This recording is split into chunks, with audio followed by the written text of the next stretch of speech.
আবেগ দিয়ে মানুষের জীবন চলে না, অথচ সেই আবেগের পিছনে পড়েই আমরা জীবনে কত কিছুই না করি। জীবনে কতটুকু পেয়েছি তা জানি না, কিন্তু না পাওয়ার গল্পটা অনেক বেশি। So don't skip my another new video. Hello everyone, আসসালামু আলাইকুম। সবাই কেমন আছেন? আশা করি সবাই ভালো আছেন। আমিও আল্লাহর রহমতে ভালো আছি, আপনাদের দোয়া। আজকে চলে এসেছি মূলত নান রুটি এবং চিকেন চাপ খাওয়ার জন্য। আর এই এত মজার চিকেন চাপ আর নান রুটি কোথায় পাবেন রাজশাহীতে, থাকছে ফুল ভিডিও জুড়ে। খেতে ভালোবাসি, তাই মজার মজার খাবারের গন্ধ বা সন্ধান পেলেই চলে আসি খাবার জন্য।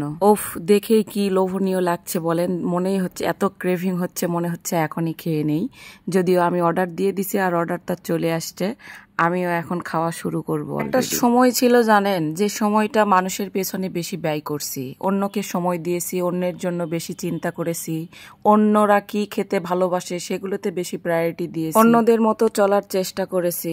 কিন্তু জীবনে কি পেয়েছি জানেন? ধোঁকা আর বেইমানি ছাড়া জীবনে কোনো কিছুই পাইনি। আর তাই মানুষের পিছু ছেড়ে দিয়েছি ভাই, কারণ মানুষকে খাইয়ে পরিয়ে লাস্টে যায় আপনি এমন বাঁশ খাবেন, ওই বাঁশটা নিয়ে আপনার সারা জীবনটা এমনভাবে কেটে যাবে যেটাকে আপনি দুর্ধর্ষ মনে হবে। অবশেষে শুধু একটা জিনিসই বুঝেছি, যে নিজেকে সময় দিতে হবে, নিজেকে ভালোবাসতে হবে, নিজের উপর কেয়ারিং হইতে হবে, নিজের যা ভালো মন চাইবে সেটাই করতে হবে। অন্যরা কে কি ভাবলো, কে কি বললো, কে কোথায় থেকে কি চাচ্ছে, এগুলোকে ইগনোর করতে পারলেই জীবন সুন্দর। আর যদি আপনি অন্যের উপর ডিপেন্ডেন্ট হন, তাহলে তো মনে করেন আপনার জীবন ওখানেই সমাপ্তি হয়ে যাবে, এক কথায় শেষ হয়ে যাবে। আজকে যেটা বুঝতেছি সেটা যদি আরো কয়েক বছর আগে বুঝতাম, তাহলে হয়তোবা জীবন অন্যরকম হইতো। কিন্তু জানেন, মানুষ আসলে ঠেকে শিখে। যদি মানুষ শেষ প্রান্তে গিয়ে না দাঁড়ায়, তাহলে মানুষ বুঝতে পারে না যে আসলে আমার সাথে ঠিক হচ্ছে কোনটা, ভুল হচ্ছে কোনটা। ঠিক ভুলের বিচারটা ঠিক তখনই বুঝতে পারে যখন সে বুঝবে যে যার জন্য বা যাদের জন্য আমি আমার লাইফের সব কিছু বিসর্জন দিয়ে দিচ্ছি, সেই ব্যক্তিটা শেষে আমার সাথে কি করছে বা কি করতে পারে। এই জিনিসগুলো যখন আমরা রিয়েলাইজ করব, তখন দেখবেন আমরা নিজেই ধ্বংস হয়ে গেছি বা ধ্বংসের শেষ প্রান্তে এসে দাঁড়িয়েছি। আমার জীবনে আমি এত কিছু হারিয়েছি যে জীবনে হারানোর মতো মনে হয় নতুন করে আমার লাইফে কোনো কিছুই নেই। এখন তাই মনে হয় যে জীবনে যা হওয়ার তা হবেই, তাই কোনো কিছু ভেবে চিন্তে করে লাভ নেই।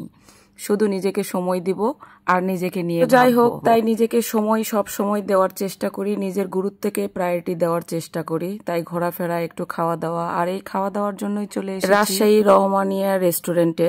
এই রেস্টুরেন্টের কিন্তু অনেক অনেক নাম আছে, কাবাব এবং এখানে অনেক ধরনের খাবার পাবেন। শুধু কাবাব, নান, রুটি এগুলোই না, অনেক রকমের ফেমাস খাবার পাবেন, যেগুলো এক কথায় মানসম্মত বলা যায়। রহমানিয়া রেস্টুরেন্টের খাবারের যেমন নাম শুনেছি, ঠিক তেমনটাই, বরঞ্চ আমার কাছে মনে হয় একটু বেশিই ভালো লেগেছে। তো যাই হোক, ভিডিওটা আজকে এই পর্যন্তই। যদি ভালো লেগে থাকে অবশ্যই রুষামণিতে লাইক, কমেন্ট, শেয়ার করবেন। অবশ্যই রুষামণির সাথে থাকবেন। আর নেক্সট ভিডিও পর্যন্ত সবাই অনেক অনেক ভালো থাকবেন।